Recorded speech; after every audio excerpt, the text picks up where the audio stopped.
Test for impingement. Test for impingement में first और most common test जो हम परफॉर्म करते हैं वो है Neer's impingement test. Neer's impingement test में नियर्स इम्पिंचमेंट टेस्ट में सबसे पहले हम एम देखेंगे। एम क्या होता है, हम identify the impingement of the supraspinatus tendon. या तो हम सुप्रास्पाइनेटस टेंडन की इम्पिंचमेंट को देखते हैं या फिर long head of bicep tendon. अच्छा, पेशेंट की इसमें पोजीशन क्या होगी, पेशेंट सिटिंग में होगा as we can see in this image, और शोल्डर को हमने पैसिवली इंटरनली रोटेट करना है। ये इस इमेज में जैसे कि हम देख सकते हैं पैसिवली इंटरनल रोटेशन हुई हुई है, ये थंब डाउनवर्ड। और सेकंड स्टेप हमारा क्या होता है, उसको हमने फुली एबडक्शन में लेके जाना होता है, जैसे कि ये थेरापिस्ट फुली एबडक्शन में लेके गया है विद इंटरनल रोटेशन। इसमें पॉजिटिव साइन हमें क्या मिलता है, reproduce symptoms of the pain with in the shoulder region. तो पेशेंट को अगर तो इम्पिंजमेंट हो गई सुप्रास्पाइनेटस टेंडन की या लॉन्ग हेड ऑफ बाइसेप की, उससे इस शोल्डर रीजन में पेन होगा इस फाइनल पोजीशन में।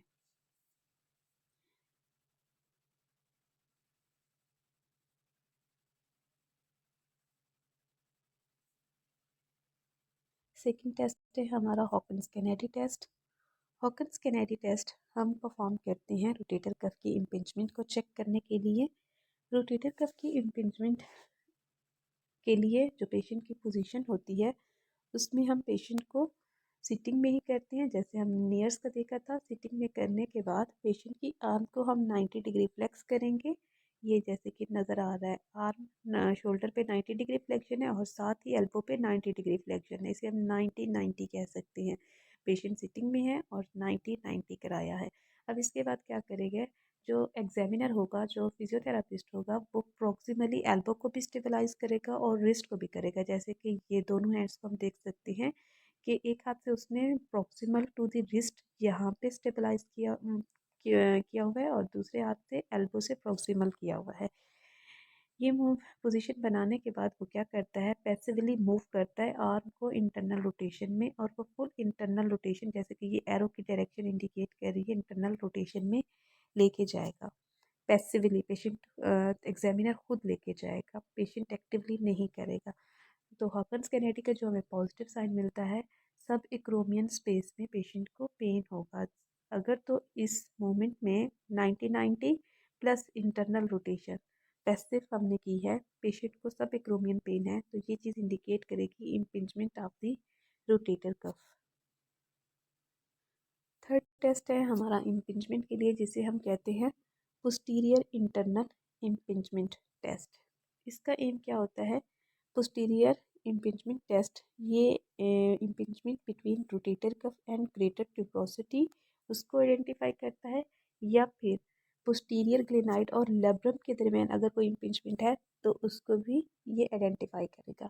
इसमें पेशेंट की पोजीशन स्पाइन में है, पेशेंट ये काउच पे लेटा हुआ है स्पाइन में, फिर शोल्डर को हमने 90 डिग्री एबडक्शन में लेके आना है। ये जैसे कि एबडक्शन साइड पे उसने ये साइड मूवमेंट की हुई है।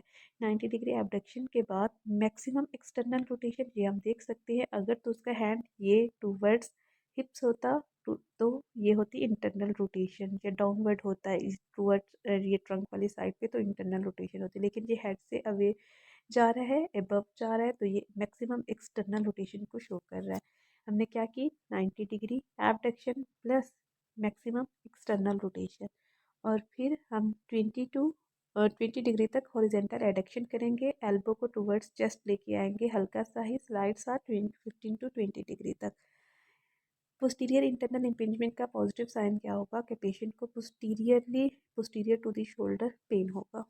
इसी अफेक्टेड साइड पे शोल्डर के पोस्टीरियरली अगर तो पेशेंट पेन की कंप्लेन करता है, ये चीज़ इंडिकेट करेगी कि इम्पिंजमेंट है रोटेटर कफ और ग्रेटर ट्यूब्रोसिटी के दरमियान या फिर पोस्टीरियर ग्लेनाइड और लेब्रम के दरमियान।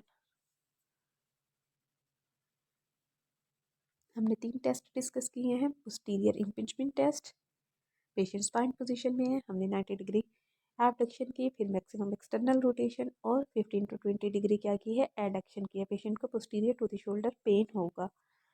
और इसके बाद हमने हॉकिंस कैनेडी को देखा था। हॉकिंस कैनेडी में पेशेंट सिटिंग में था, 90-90 हमने कराई थी और फुल इंटरनल रोटेशन पैसिवली कराई थी, सब एक्रोमियन स्पेस में पेशेंट को पेन था।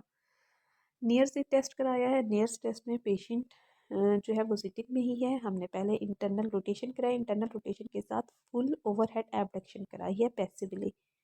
तो इसमें भी पेशेंट को शोल्डर रीजन में पेन होगा।